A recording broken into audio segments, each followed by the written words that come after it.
Pernah nggak kamu bayangin hidup tanpa rasa takut?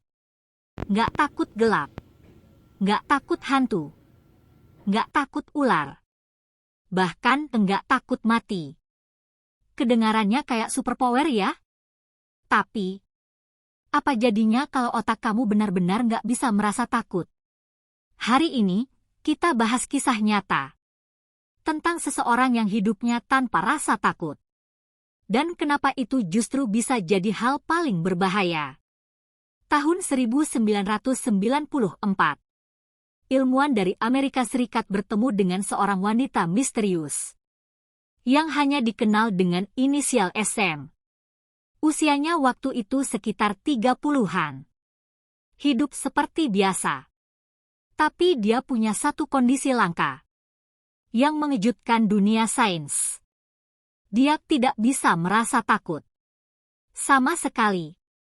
Bukan karena dia pemberani. Tapi karena bagian otaknya yang bernama amigdala rusak total. Amigdala adalah struktur kecil di dalam otak. Fungsinya penting banget.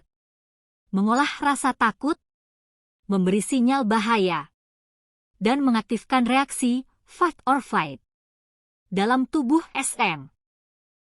Amigdalanya rusak karena penyakit genetik langka yang disebut Urbach-Puet disease. Ilmuwan pun mulai mengujinya dengan berbagai cara. Diajak ke rumah hantu? Dia malah ketawa.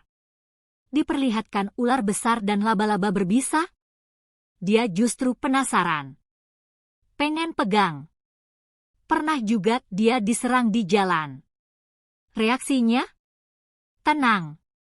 Nggak panik, nggak lari. Dan yang paling mengejutkan, dia nggak merasa terancam. Waktu dia cerita soal masa lalunya, nyaris dibunuh, ditodong pistol, atau hampir kecelakaan, dia cerita dengan tenang, tanpa ekspresi takut.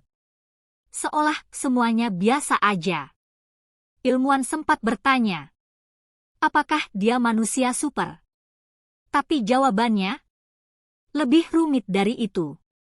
Tanpa rasa takut, hidup SM justru jauh lebih berbahaya. Karena dia nggak bisa menilai risiko.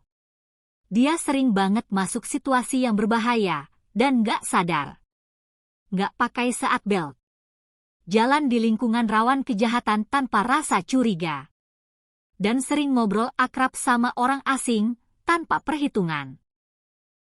Rasa takut itu sebenarnya adalah sistem alarm alami manusia.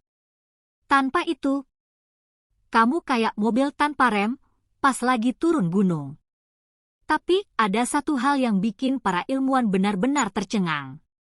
Saat SM disuruh menghirup karbon dioksida dalam dosis tertentu.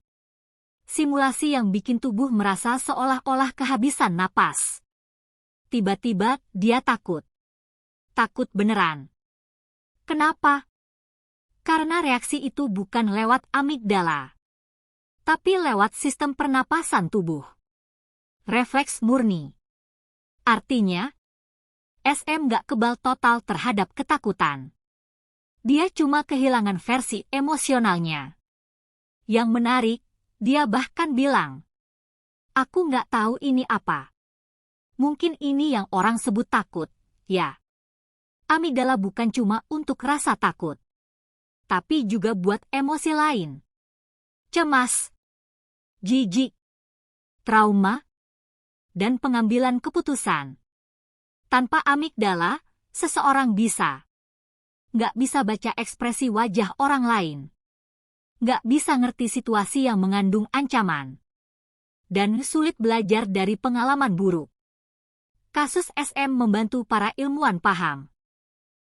Otak manusia luar biasa kompleks. Dan satu bagian kecil rusak bisa mengubah seluruh cara kita merasa dan bertahan hidup. Jadi, apa pelajaran dari semua ini? Ternyata, rasa takut itu bukan kelemahan. Rasa takut itu pelindung yang bikin kita lebih hati-hati, lebih waspada, dan lebih bertahan hidup. SM bukan monster. Bukan robot. Bukan superhero. Dia cuma manusia biasa yang kehilangan satu bagian penting dari otaknya. Dan itu cukup untuk mengubah seluruh hidupnya. Lain kali kamu merasa takut, cemas, atau panik, jangan buru-buru membenci perasaan itu. Karena mungkin itulah bagian dari tubuhmu yang lagi berkata, "Aku ingin kamu tetap hidup."